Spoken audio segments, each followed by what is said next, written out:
but they sent me in with, I signed no paperwork, but she didn't even send me the paperwork. She still hasn't even sent paperwork. So, you know, to me, my main focus is to help these animals and to help these babies. So I'm doing what I said I would do. I'm doing my part. And if more animals show up on my doorstep or in my reality, I'm going to help those too. So that's really all I can promise.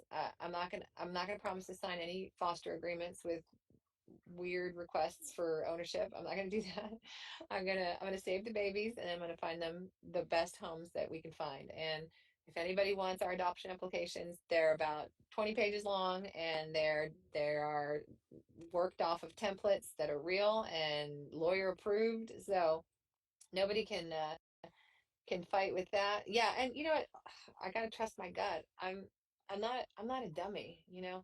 And when I talk to somebody, and this is what I actually had to do for myself, is like when I first talked to this person and they were like, yeah, you can go get the babies, but you gotta sign this agreement and they're all mine. That's what she said. She said, they're all mine.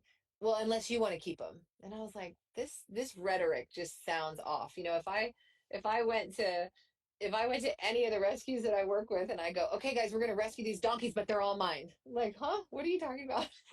What are you doing this for? You know? So that energy right off the bat felt very bizarre to me. And I just was like, okay, well, let's take a look at that paperwork. You know, I'm not going to sign anything. I've lived this life long enough to know that, you know, you don't sign your life away at the first request. So yeah, big red flag. I mean, that just that conversation alone, when that woman said, they're all mine, but they're all mine. She said it in like the ring, you know, in like the movie The Lord of the Rings when the Smeagol is like, they're mine, like the ring. Like, oh well, we'll see about that. I don't know if you're the one that should be taking ownership with that tone, you know. I'm like a professional tone marker, and that tone sounded very off to me. And yeah, so that was the start of it.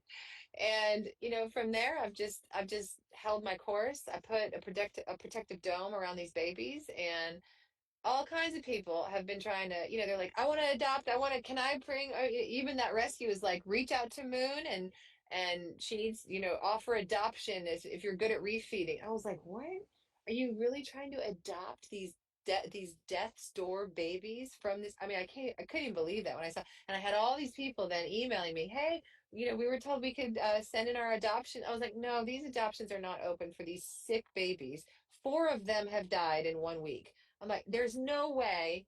I'm sorry. There's no way I'm going to start even thinking about moving them around and transferring them, disconnecting them from their friends. I'm like, okay, I don't know what this lady is talking about, but that is not happening. And I'm sorry if you've been in this for 40 years or whatever you've been doing, but something you're doing is very off.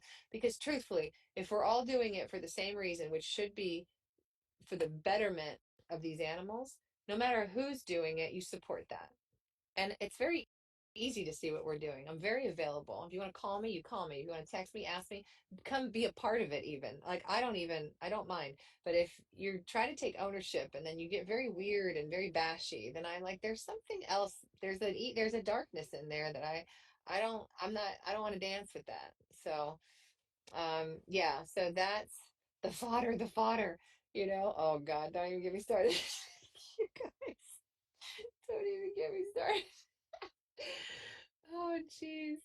Yeah, so I would say just sit tight. More of that's gonna unravel. I mean, we everything got put on pause for just the storm, you know. They were thinking about releasing two more chestnuts that are really struggling, and all of us are available to pick up. We're just trying to be available and trying to be proactive with helping them. Oh my God, the fodder. I know. It's like, what? That's so ridiculous. She got so mad at me because I said that they came back and they didn't want to eat the fodder because they make the fodder there. And I was like, I'm so sorry that was what happened. I didn't even know that you made fodder there. I was even one step away from offering to come and do a whole content piece on fodder and the benefits of fodder, just so I could learn about the fodder and hopefully not hurt her business selling the fodder. You know, that's where my heart was. And then it just went crazy. Everything went crazy. And I was like, oh my God, I'm glad I didn't do a commercial on fodder for you, starring me. Like, that's ridiculous. I was just trying to be kind and nice about everything. So, yeah, she got very upset about that. And and that she thinks I lied because I said I was a vet. I'm like, lady, I literally have you on a live where I say I'm not a vet. Oh my God, I don't even know what to do. Some of these people are so crazy. Um, Potter, stop. Okay, let's see more. I guess this is turned into the Q&A. That's cool. Um, you may not know it, but in 2014, Wild for Life Foundation rescued 2,000 Navajo wild horses. See, guys, like, what is this? I don't know that, and I don't know that story, and I'd love to even maybe reach out to them and find out what their experience. They probably know about res horses way more than me. Wild for Life Foundation. I'm going to take a screenshot of that just so I can look at that later. Thank you for that.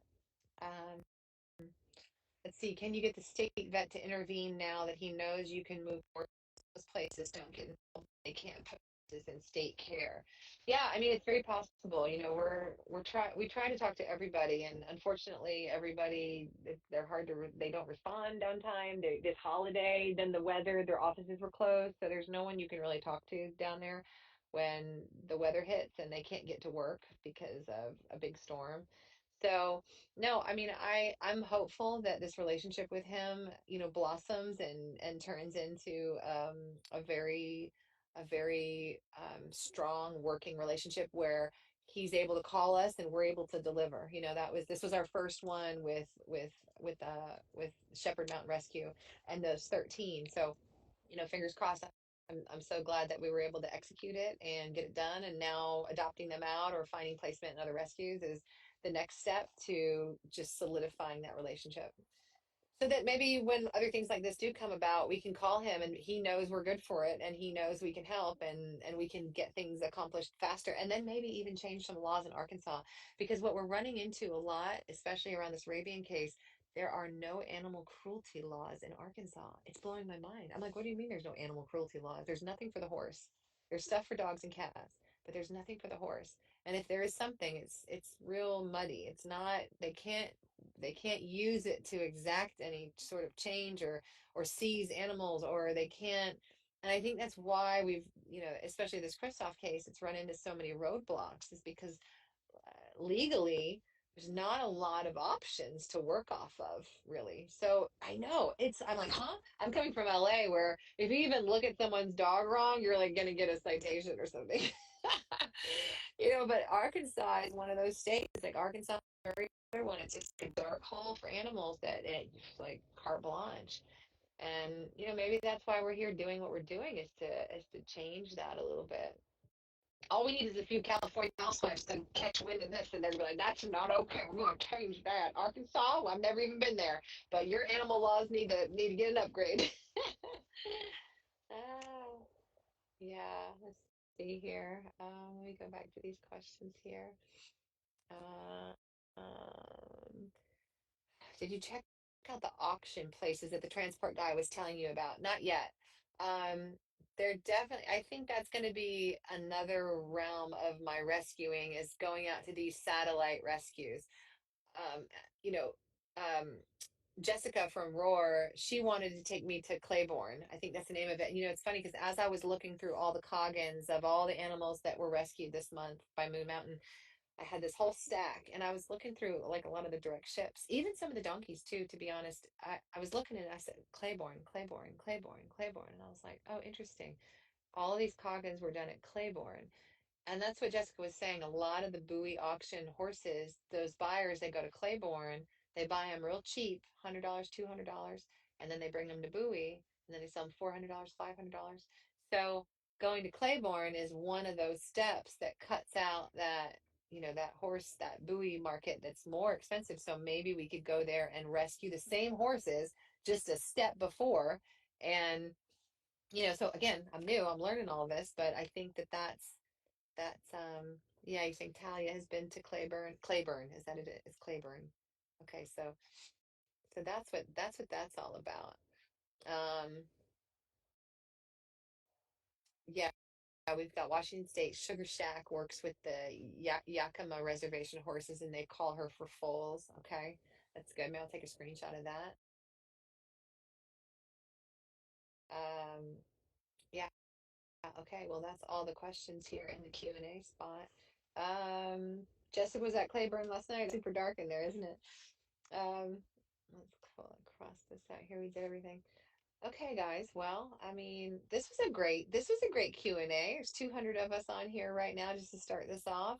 I love when it starts off like that because then we put it to the page and it goes even bigger. It's like we get a lot of views on these things. So I hope this Q&A can spread. Oh, we got one more question here.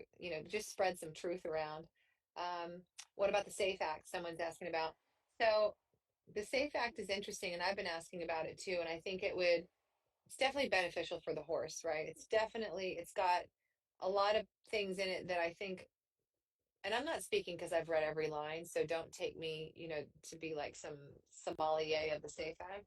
But the one thing, I think it's great. I think it puts horse welfare onto the front burner, right?